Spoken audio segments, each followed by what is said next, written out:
But it is for somebody who say, no, Lord, I'm sick and tired of going to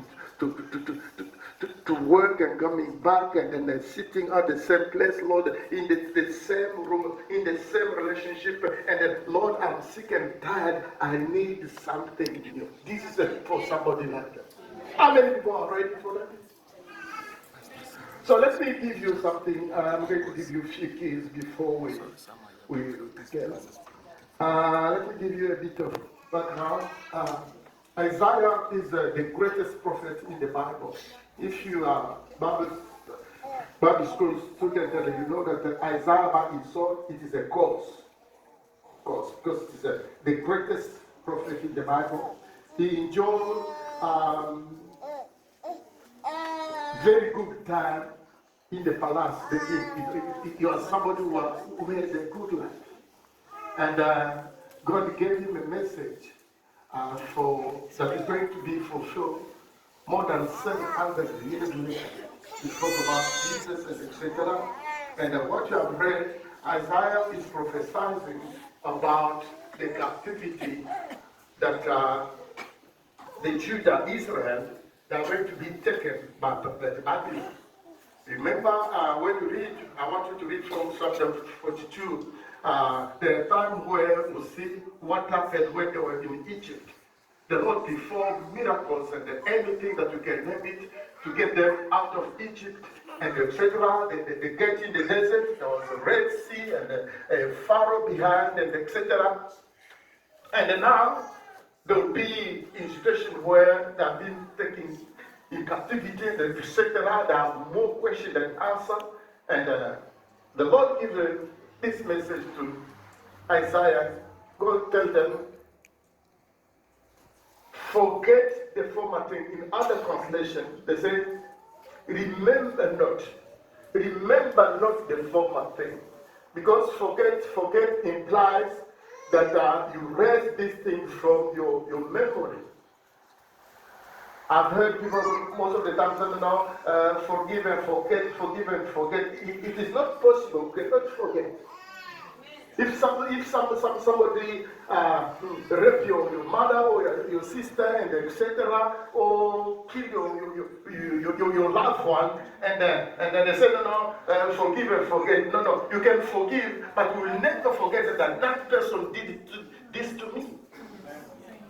Are you together? So he said, do not remember, because it is very important. Something could be there, even if you don't forget, but you can stop remembering and move forward. And then as I get this message, he said to people, forget the former things, do not dwell on the past, see, I am doing a new thing. Remember not the former things, do not dwell on the past. In other words, God is a God of change. God change. God, his character is an unchanging God, but the way he does things, we cannot predict. We can study and we can predict certain things, but when it comes to God realizing the thing, he does it in such a way people are surprised. Because God is a God of new things. God is a God of new beginning. It doesn't matter where you come from, how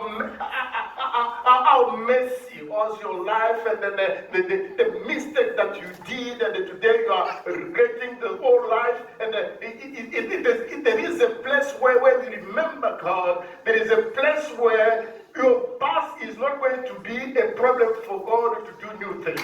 Amen.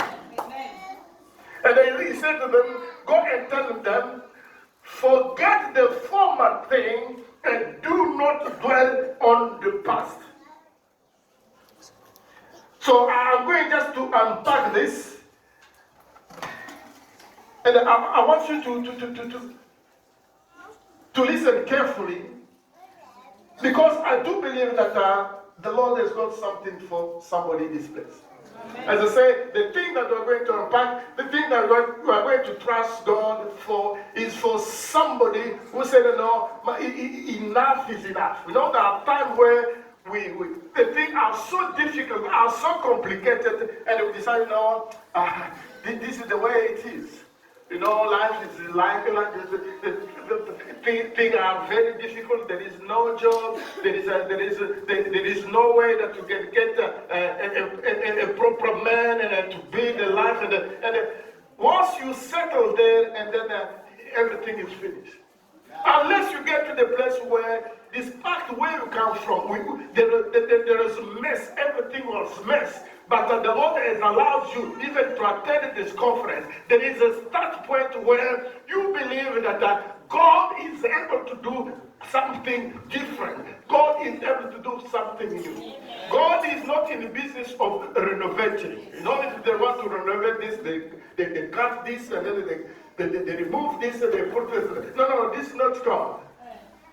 God is talking about new thing. In other words, when God does new thing, it is something that the people cannot understand. Whenever the Lord comes and they bless your life in a new thing, and the people around you, they won't understand you. Is it him? Yes. Or is it you?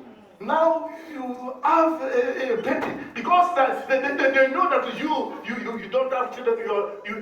Even the doctor said that they will never be able to bear children. And the people they know you like that. But whenever the Lord is ready, whenever the timing is ready, I've come to tell somebody that when the timing is ready, this conference, not tomorrow, not after tomorrow, whenever the time is ready, when the Lord will do something in you, and the people will be surprised, your enemy will be shocked, and your family will be surprised, because it is a new, someone say new thing. Someone say new thing. I've come to tell somebody that the time has come. No matter what is happening today in the world, the Lord is going to do something new. And he said to Isaiah, go and tell them, forget the former thing. I'm going to give you few keys that is going to allow the Lord to do something.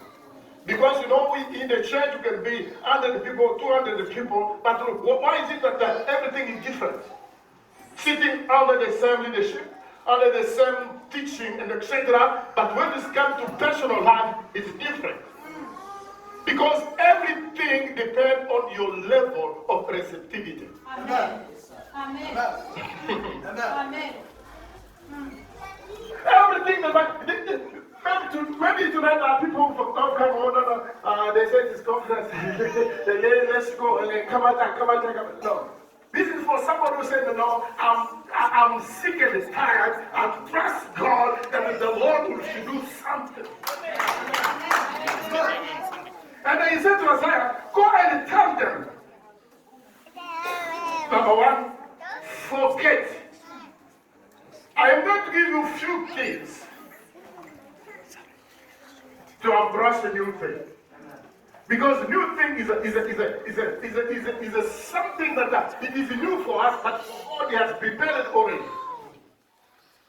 That's why destiny is not something that the Lord will come and no, I want to figure out the destiny. No. Everything is done and is put there. It is up to you now to walk in that walk so that you can reach your destiny. Amen. Many people, they don't make it. Many people halfway and etc. But it is there. So I'm going to give you a few keys that allowed us to experience new things. Number one, forget. In other version they say, do not remember. Remember not. Why is it important for God to tell people, remember not? Because we are struggling in life with few things. Our past could be a stumbling block for us to see new things. Because it is easy for us to be connected to our failure of the past. You know what you did. You know you know what you did. You know the mess you did. You know you. And that it is easy for always the devil to connect you to your bad past in a such a way you don't see any future after. That's why the Lord is saying that, you know what? Do not remember the past. Because many people fail because of the past.